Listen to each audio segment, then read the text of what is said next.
బీహార్లో UPA సర్కార్కు check పెట్టిన కమలదళం హిమాచల్ ప్రదేశ్లోనూ చక్రం తిప్పింది. రాజ్యసభ ఎన్నికల్లో 7 కాంగ్రెస్ ఎమ్మెల్యేలు క్రాస్ ఓటింగ్ చేశారు. హిమాచల్ ప్రదేశ్లో ఒక సీటుకు పోలింగ్ జరగ్గా కాంగ్రెస్ కు తగినంత బలం ఉన్న బీజేపీ అభ్యర్థి గెలిచారు. 2 స్వతంత్రుల్లో సహా 9 మంది ఎమ్మెల్యేలు బీజేపీ అభ్యర్థికి ఓటు వేశారు. హిమాచల్ ప్రదేశ్లో మొత్తం 68 మంది ఎమ్మెల్యేలు ఉన్నారు. 3 స్వతంత్రులు సహా 43 మంది ఎమ్మెల్యేలతో కాంగ్రెస్ ప్రభుత్వాన్ని ఏర్పాటు చేసింది. బీజేపీకి 25 మంది ఎమ్మెల్యేలు ఉన్నారు. కాంగ్రెస్ ఎమ్మెల్యేలు క్రాస్ ఓటింగ్ చేయడంతో బీజేపీ గెలిచింది. 9 మంది ఎమ్మెల్యేలు క్రాస్ ఓటింగ్ చేయడంతో హిమాచల్ ప్రదేశ్ లో ప్రభుత్వం ఏర్పాటు దిశగా బీజేపీ పావులు కదుపుతున్నట్లు తెలుస్తోంది. హిమాచల్ తర్వాత బీజేపీ ఆపరేషన్ తెలంగాణ మొదలవుతుందనే టాక్ కూడా ఉంది. తెలంగాణలో కాంగ్రెస్ కు మ్యాజిక్ ఫిగర్ కన్నా 5 సీట్లు మాత్రమే ఎక్కువగా ఉన్నాయి. లోక్సభ ఎన్నికల తర్వాత తెలంగాణపై బీజేపీ ఫోకస్ చేయొచ్చు అనే టాక్ రాజకీయ వర్గాల్లో వినిపిస్తోంది.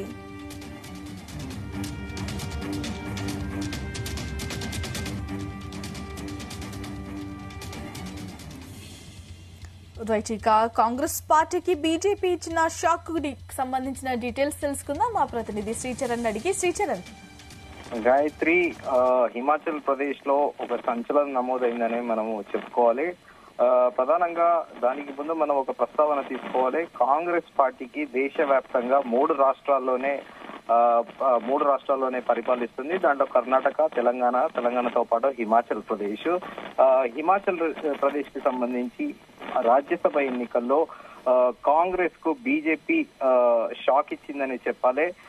బీహార్ లో యూపీఏ సర్కార్ కు ఎలా చెక్ పెట్టిందో అలాగే హిమాచల్ ప్రదేశ్ లోనూ ప్రధానంగా చెప్పుకోవాలి, మనము చక్రం తిప్పిందనే చెప్పుకోవాలి. రాజ్యసభ ఎన్నికల్లో దాదాపు 7 కాంగ్రెస్ ఎమ్మెల్యేలు క్రాస్ ఓటింగ్ వేశారు.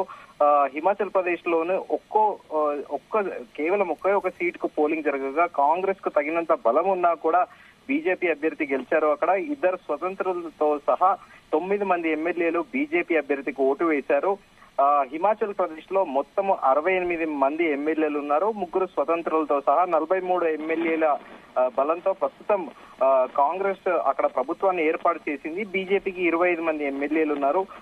కానీ కాంగ్రెస్ ఎమ్మెల్యేలు మాత్రము క్రాస్ ఓటింగ్ వేయడంతోనే అక్కడ బీజేపీ గెలిచింది. ఇప్పుడు సర్వత్రా ఇది రాజకీయాల్లో ఒక రకంగా చెప్పాలంటే ఇది సంచలనాత్మకంగానే మారిందని కూడా మనం చెప్పుకోవాలి. అయితే 9 మంది కాంగ్రెస్ ఎమ్మెల్యేలు ఓటింగ్ ఎలా చేశారు అనేది ఇప్పుడు ప్రధానంగా ఒక చర్చ నడుస్తూ ఉంది. అయితే దీంతో పాటు భవిష్యత్తులో కూడా బీజేపీ పావులు కదుపుతూ అక్కడ ప్రభుత్వాన్ని ఏర్పాటు చేసే ఆలోచనలో కూడా ఉన్నట్టు ప్రస్తుతము సమీకరణలు తెలుపుతున్నాయి. దానితో పాటు మనం ఉత్తరప్రదేశ్ లో కూడా చూసుకుంటే ఉత్తరప్రదేశ్ లో కూడా దాదాపు ఎస్పీ కాంగ్రెస్ అలయన్స్ ని కూడా ఓడిస్తూ దాదాపు 8 సీట్లు కూడా ఇటు బీజేపీ రాజ్యసభ నుండి గెలుచుకుంది. దాంతో పాటు ఇక్కడ యాక్చువల్లీ ఎస్పీ 2 సీట్లు గెలిచింది అక్కడ.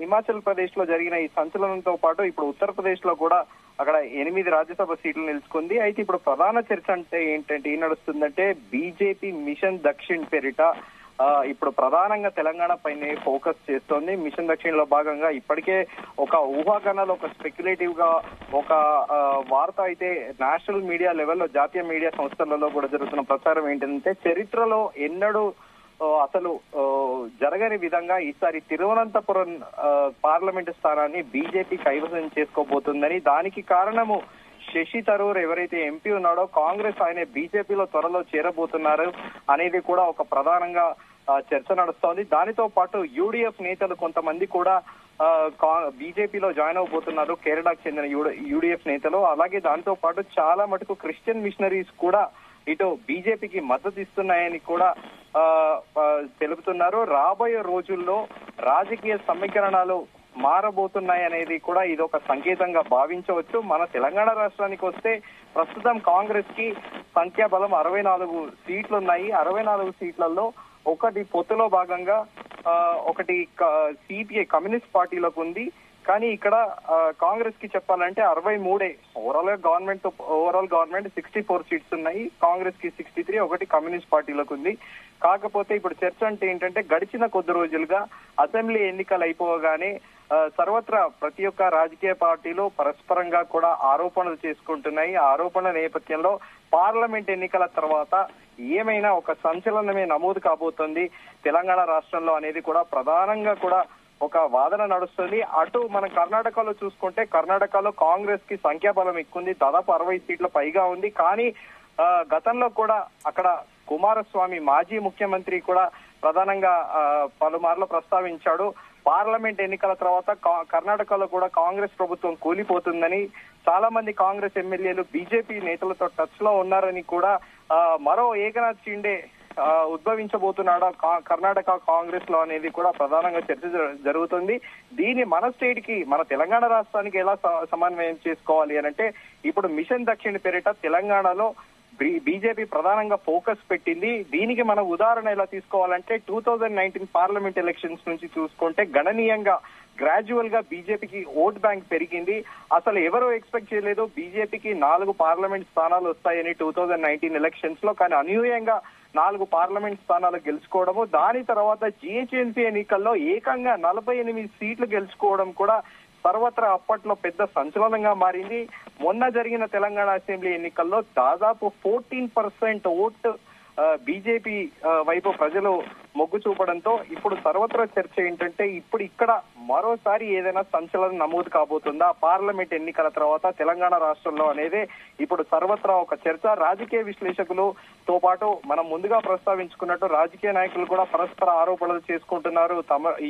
మీ పార్టీ వాళ్ళు అవినీతి చేశారు, మా పార్టీ అవినీతి చేశారని ఇలా పరస్పరం ఒకళ్ళొకళ్ళు ఆరోపణలు చేసుకుంటున్న నేపథ్యంలో ఇప్పుడు మారుతున్న సమీకరణాల దృష్ట్యా బీజేపీ మాత్రము తెలంగాణ పైన ప్రత్యేకంగా ఫోకస్ పెట్టినట్టు కూడా తెలుస్తోంది.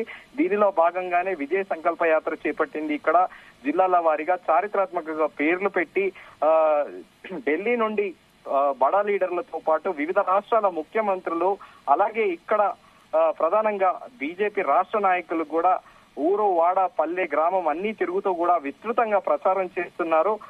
ఇంకొకటి నానుడి కూడా ఒకవైపు ఇటు క్రిటిక్స్ అంటున్నారు బీజేపీకి గనక ఇక్కడ 8 సీట్లు పార్లమెంట్ స్థానాల్లో గెలుచుకుంటే మాత్రము పార్లమెంట్ ఎన్నికల తర్వాత ఎలాంటి అనూహ్య పరిణామాలైనా జరగవచ్చు, ఇక్కడ పూర్తిగా రాజకీయ సమీకరణాలే మారవచ్చు అనేది కూడా ప్రధానంగా ఒక స్పెక్యులేటివ్ గా ప్రచారం జరుగుతుంది. దీన్ని మనం స్పెక్యులేటివ్ గానే తీసుకోవాలి.